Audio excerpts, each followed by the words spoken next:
Mefibosete, as coisas que foram de Saul, as coisas que foram de Jonatas. A Bíblia diz que quem cuidava era Ziba. A Bíblia diz que era Ziba que tinha as coisas de Mefibosete.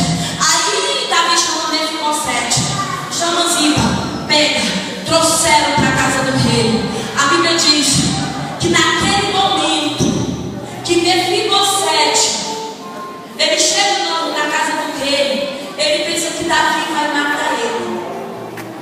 A Bíblia diz que ele diz: meu Deus, por que estão me tirando dessa terra?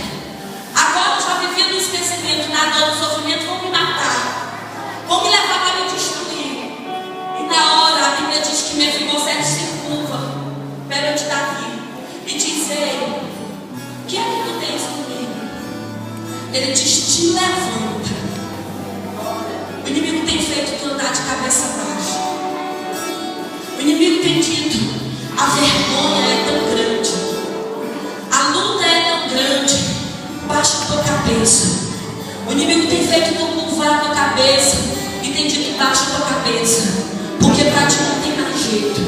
Baixa a tua cabeça, porque a tua aliança não vai ser reconstituída.